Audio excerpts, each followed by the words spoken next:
Hello my dear students, we are starting the second class for the subject on pharmaceutical marketing management, which has been given by Dr. APJ Abdul Kalam Technical University as a part of your electives.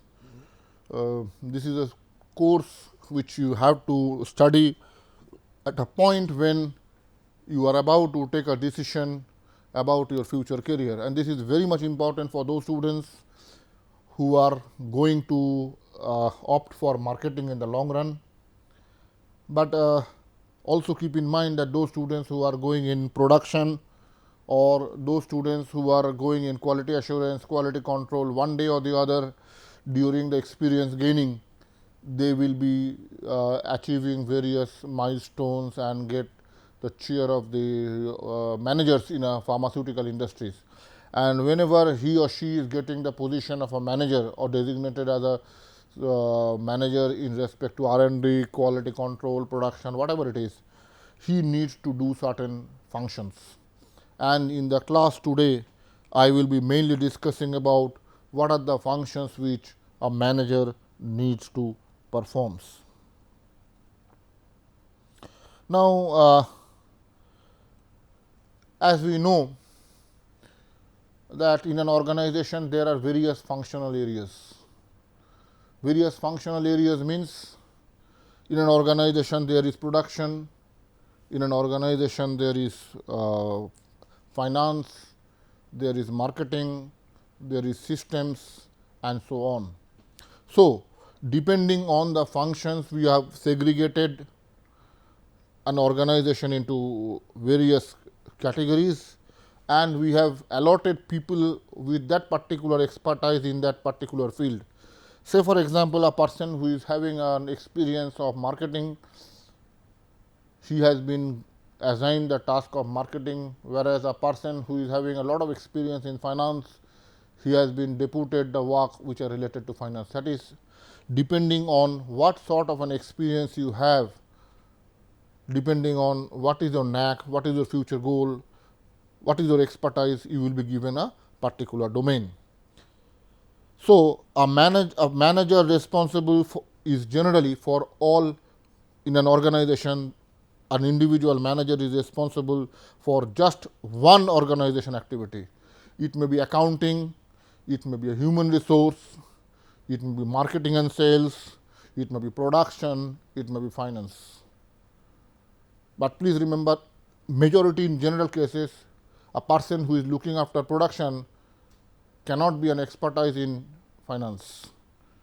A person who is looking after production cannot be an expert in the field of marketing. In fact, that is the reason why, to take advantage of their basic skills, we have segregated into different functional area on the basis of their technical expertise. But there are some qualities which a manager, whether he is in marketing or he is in production or he is in R&D or he is in finance, they need to have. The skills include the communication skills, planning, administration, teamwork and self-management. These are some of the common skills which a manager needs to have.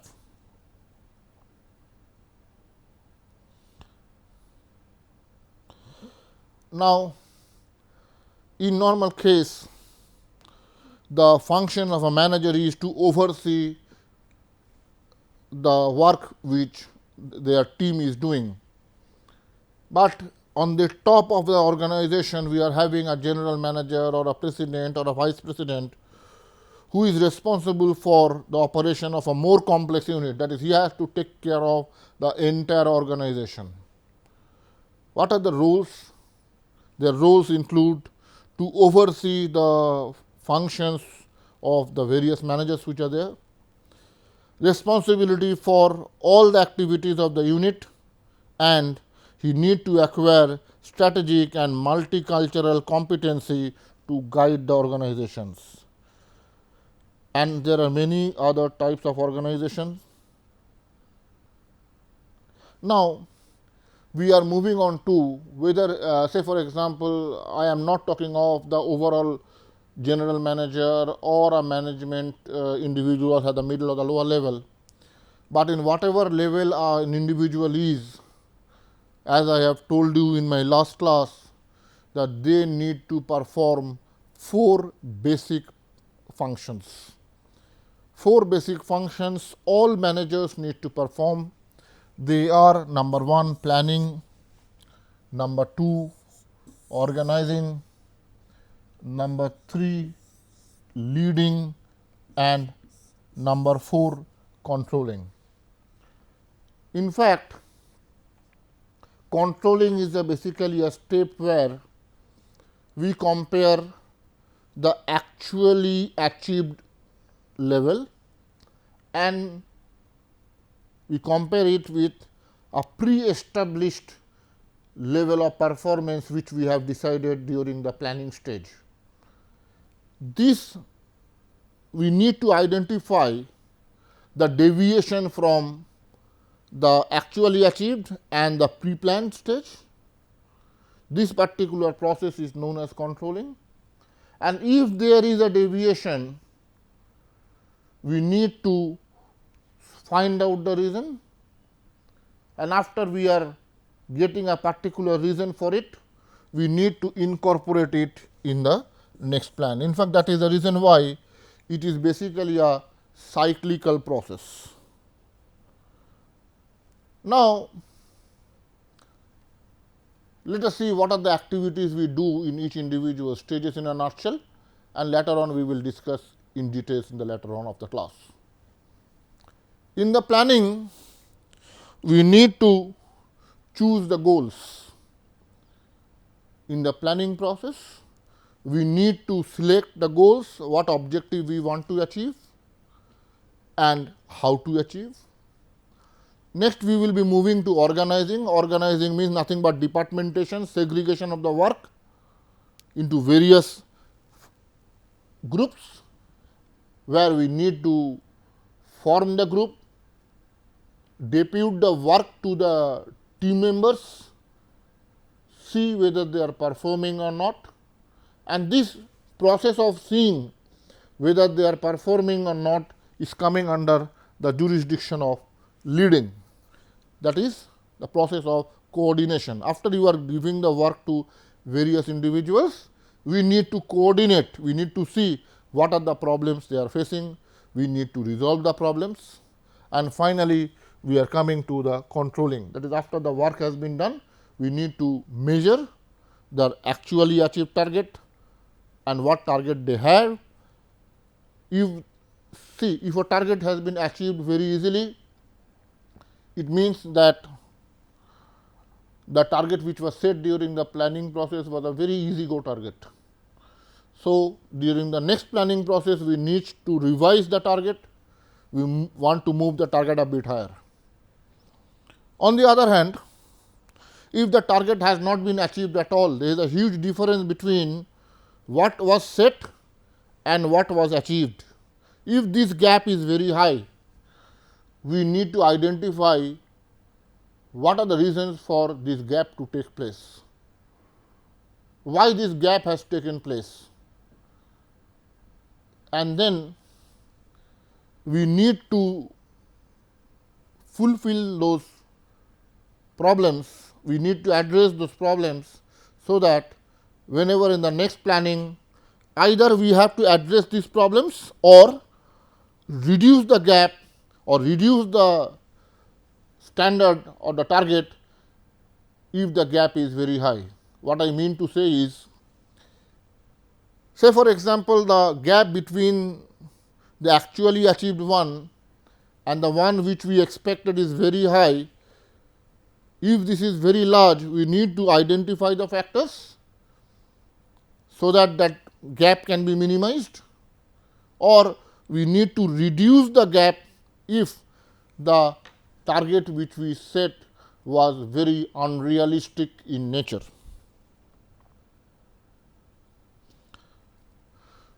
So, planning, the first function, is nothing but setting an organizational goals and select the course of action from a set of alternatives to achieve them.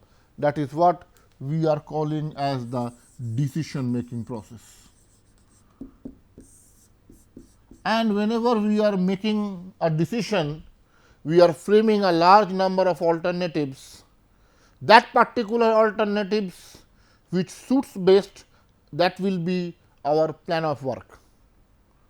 What I mean to say is, whenever we are taking a decision making process, we have to generate maximum number of alternative pathways to do a piece of work. That is what we are calling as a decision tree. And we have to evaluate all those alternatives in terms of what we are calling as SWOT: strength, weakness, opportunities and threat. We need to evaluate all the available alternatives which we have in terms of SWOT, which we are calling as a SWOT analysis. The one which is having the maximum strength, maximum opportunities with minimum weakness and threat, that we will be selecting during the decision making process. So, entire this segment, this group of activities, we are all coming under planning and decision making. Next is organizing. Once we are selecting a particular pathway, then we have to diverge all the resources so that that particular pathway can be effectively taken care of, that particular pathway can be followed to get the organizational objective achieved. So, determining how activities and resources are grouped, that is all coming under organizing. Next is leading, getting the organizational members to work together to advance the interest of the organization, that is motivating the group so that the organizational goals, that is nothing but organizational goals, are achieved. That is, you need to lead, you need to have a motivational approach, leadership approach, so that the plan which you have made and organized, that is effectively being followed and the goals are achieved. Next is lastly monitoring the progress towards the goals, that is whether the goals which we have set has been achieved or it has not been achieved, and you need to identify the reasons thereof. Now, all these functions, whether it is planning, whether it is organizing, leading and controlling, all these are interrelated. It is basically a process of a cycle, one step leading to the other.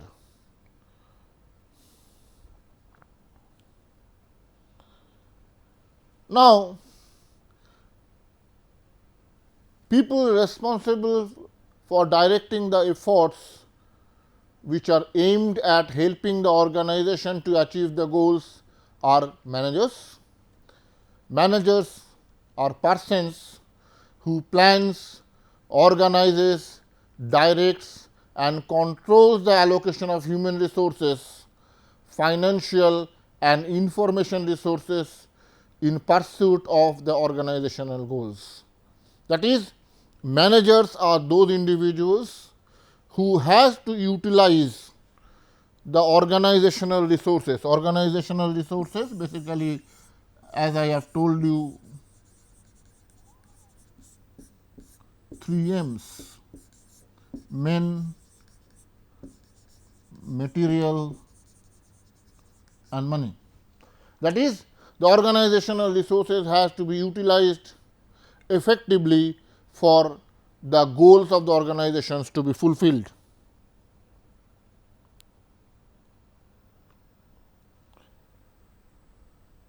That is, the organizational resources are the inputs, people, material, money, capital, everything are the resources. Then we have to go for the production process, that is, we need to process those resources, and the finally output is the finished products. It may be a goods, it may be a service.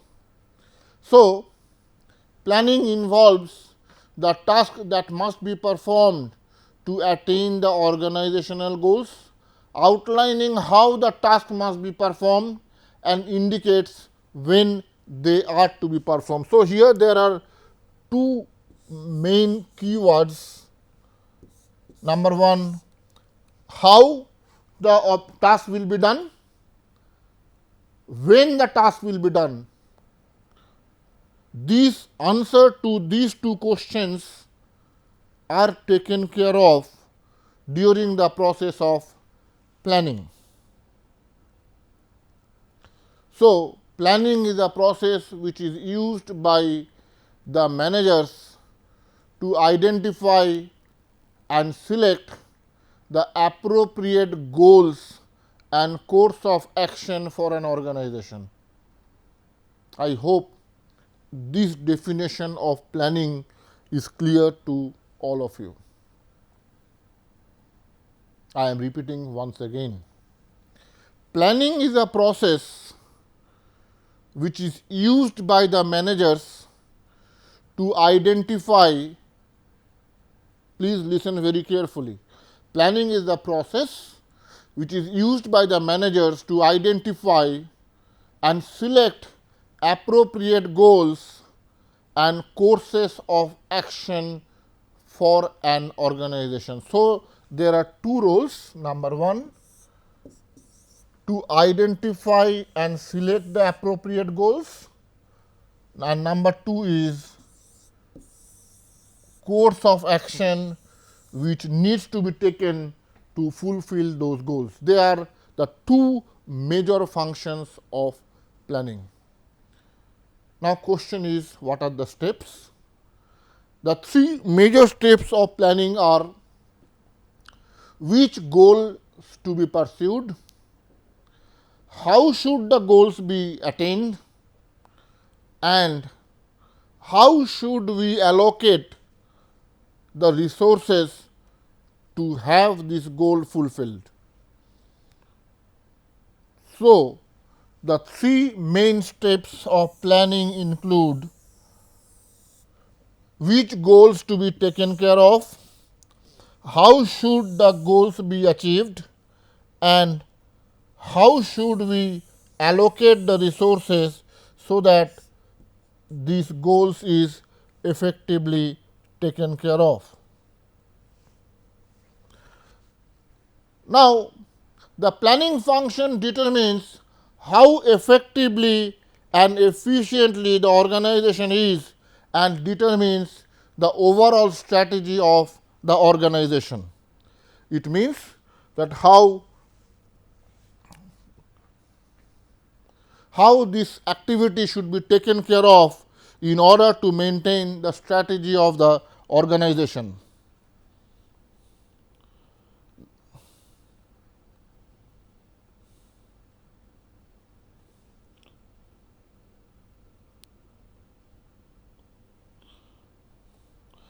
Now, the next task is organizing. After planning, we are coming to organizing. What is organizing? Organizing is nothing but the process of departmentation. Organizing is nothing but the process of departmentation.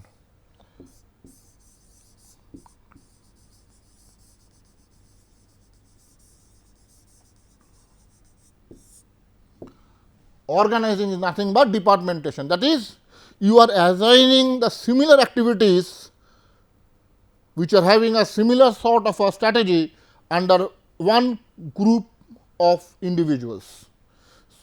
So, organizing means assigning the planned task to various individuals or group within the organization and creating a mechanism to put the plans into action. Please remember the term organize, you are organizing. Organizing means you are dividing the entire work which you have framed during the planning process into various subdivisions. Subdivisions are done on the basis of specialization or departmentation. Say for example, in this we are having a product planning department, you are having a marketing and sales department, you are having the R&D department. So, this is the marketing department, This is the production, this is the product planning department, this is the production department, this is the quality assurance department, and this is the admin department. That is, depending on what type of grouping you need to make, you need to segregate the organization into very smaller division. That is what we are calling as departmentation.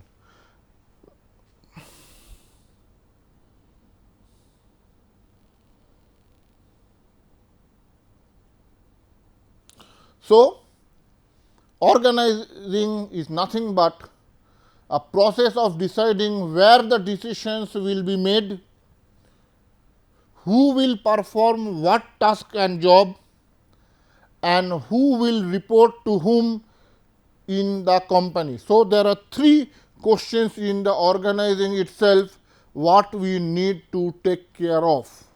What are they? They are, we need to decide, number one, where the decisions will be made. Number two, who will perform what jobs and tasks. That is, identification, assigning authority and responsibility is the major function in the heading of organizing. And the third one is who will report to whom in an organization. This is the third major decisions which we need to take.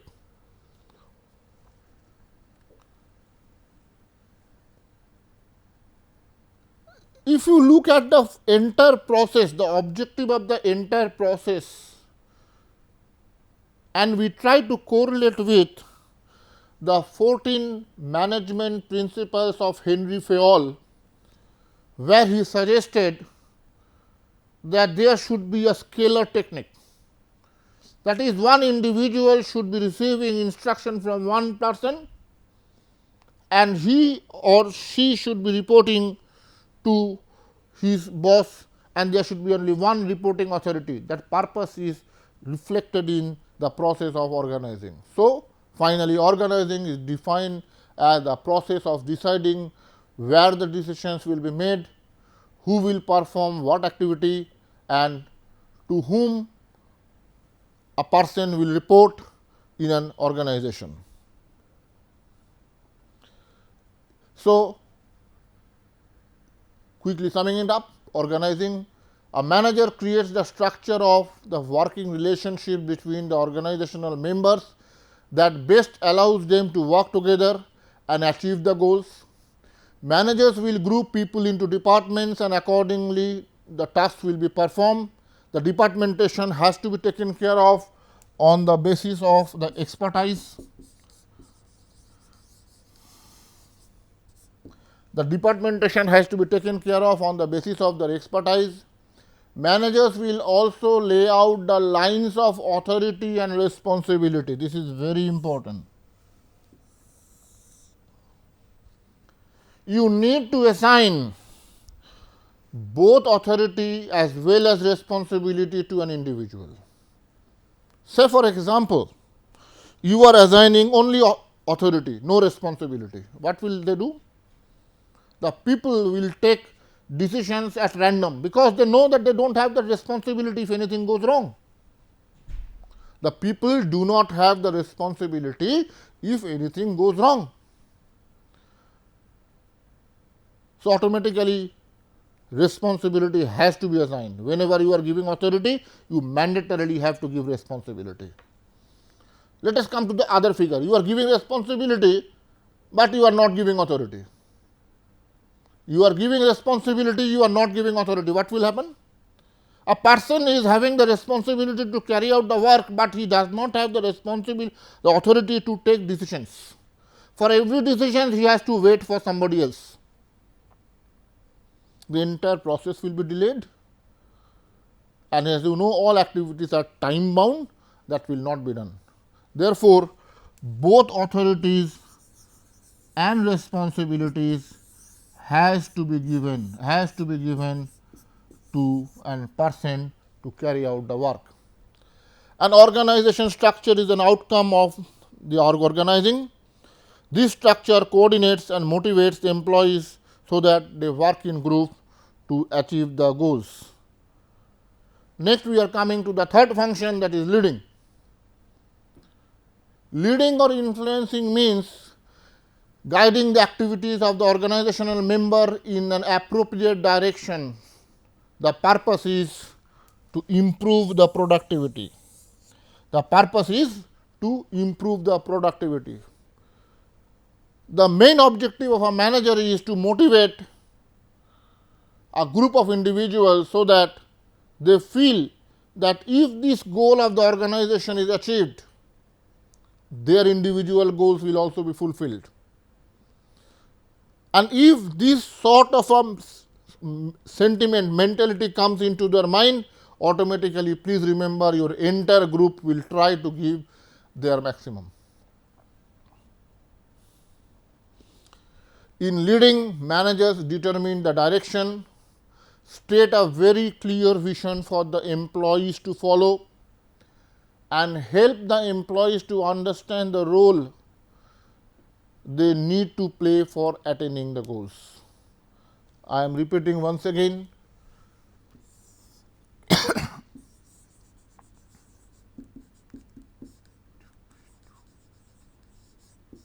The individual roles must be very clear in the group.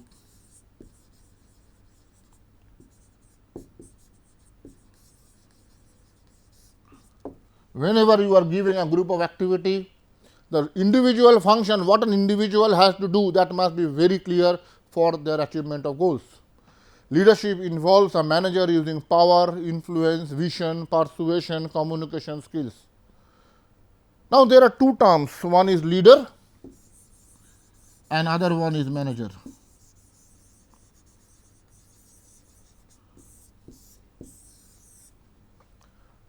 The basic difference between these two terms is a leader is person who is selected from among the group of individuals, whereas manager is decided by the organization and superimposed on the other, on the top of the group of people. So, automatically leaders are much more acceptable as compared to the manager.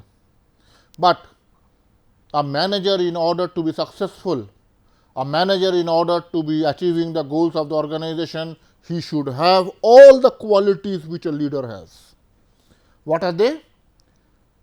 They should have the capacity to use power, they should have the capacity to use his influence, he should have the vision, persuasion, he should have a very good communication skill. These are the qualities which every manager or a leader must have in order to be successful during this leading phase.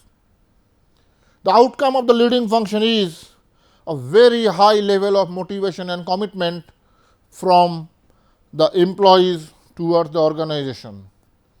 The outcome of the leading function is a very high level of motivation. If you can lead properly, your team members will be very motivated and committed to get the work done for the organization. Finally, we are coming to the last function, that is controlling.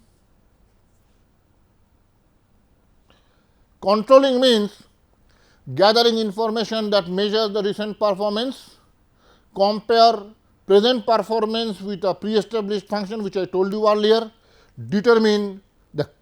identify the gap, determine modifications which are required to meet the pre-established standard.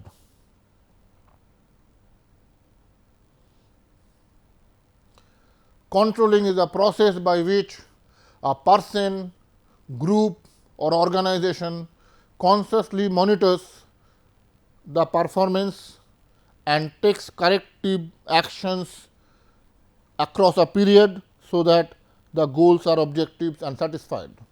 In controlling, managers evaluate how well the organization is achieving its goal and take corrective action to improve the performance. Managers will monitor the individuals, departments and the organization to determine if the desired performance has been successfully achieved. Managers will also be taking steps to increase the performance. मान लो आज आपको एक performance satisfy कर गया, then you have to improve the level or improve the target. Managers will also take action to increase the performance as required. The outcome of the controlling function is the accurate measurement of the performance and regulation of the efficiency and effectiveness. So, all these four functions, planning, organizing, controlling, influencing, leading, they are all having one common achievement. What is that common achievement? The common achievement is the successful achievement of the organization goals.